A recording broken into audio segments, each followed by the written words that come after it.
Ladies and gentlemen, this is DVP World. You're watching another edition of Break the Fake, where we debunk fake news and combat false narratives. I'm your host, Benjamin Lee, and let's get rolling. Now, when it comes to the Russian regime, one thing is certain.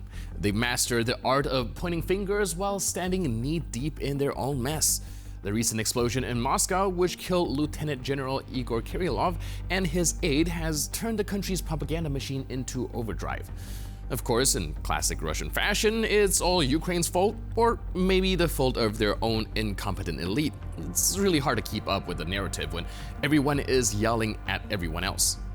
Now, pro-war bloggers are having a field day, calling the incident everything from a sign of Ukrainian omnipotence to a shameful failure of Russian security services. One gem of commentary declared, "The state has turned into an open house." Now, how poetic, except instead of an open house, it's more like a haunted one, where the ghosts of corruption and inefficiency roam free. Meanwhile, the FSB quickly sprang into action, arresting a 29-year-old Uzbek citizen who, surprise, surprise, they claim was working for Ukrainian intelligence. Allegedly, he was promised $100,000 and a cozy life in the EU in exchange for planting a bomb on an electric scooter. Yep, an electric scooter. That's the kind of high-tech warfare Russia is now grappling with, a device you can rent with a smartphone app. Я приехал в Москву по заданию украинской спецслужбы. Я приехал, потом я покупал самокат, и через несколько месяцев приехал вещи для бомбы. Я это тоже принимал, потом всех готовили и поставили дом, рядом дом генералом, и потом, когда он вышел дома, я нажимал кнопку. Почему я сделал это дело? Для чего?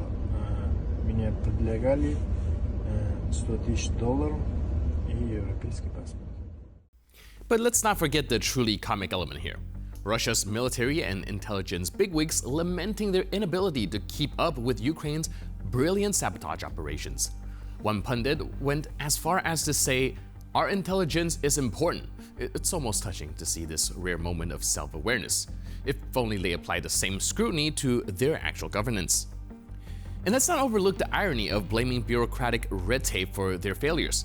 Apparently, mountains of paperwork are what's holding back the mighty Russian war machine. Not, decades of corruption, not outdated tactics, not misplaced priorities, just paperwork.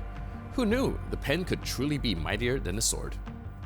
So while the Kremlin scrambles to spin this into another tale of Ukrainian villainy, the rest of us can sit back and marvel at the sheer chaos of it all. From electric scooters to bungled blame games, Russia's regime proves once again that it's not just corrupt, it's a tragicomic masterpiece. Vladimir Putin, the undisputed champion of hypocrisy, is at it again. Now, the man who sends waves of his own 18-year-olds to fight and die in Ukraine now has the audacity to call Ukraine's mobilization of 18-year-olds a crime. Yep, the very same Putin whose military gleefully draft teenagers straight out of high school, stuff them into uniforms and send them off to guard the front lines, or worse, trick them into signing contracts for the slaughterhouse that is his special military operation. Я думаю, что очередным преступлением будет и снижение мобилизационного возраста до 18 лет.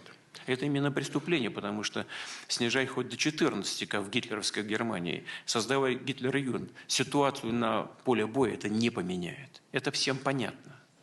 Но думаю, что по указке тех стран, интересы которых защищает киевский режим, он не защищает интересы украинского народа. Это сегодня уже очевидно. По указке тех, чьи интересы он обслуживает и защищает, пойдут на снижение мобилизации до 18 лет. И пацанов погонят на убой. Так как сегодня вылавливают людей на улице, как бродячих собак в ходе принудительной мобилизации, и гонят их сегодня под пули. Также и пацанов погонят, мне кажется. А потом эти деятели этого режима просто сбегут за границу под прикрытие тех, чьи задания они сегодня выполняют. Вот и все. Скорее всего, так и будет. Некоторые деятели прежних, недавних лет уже сбежали, уже сидят за границей.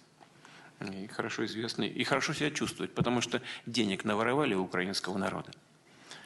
Натырили по карманам. И все эти карманы находятся тоже за границей. У тех спонсоров, которые их держат на этом крючке. Денег наворовали, счета там, все. И пляшут, пляшут под любую музыку, выполняя любые задания. Так, мне кажется, будет и продолжаться до тех пор, пока мы не достигнем цели специальной военной операции.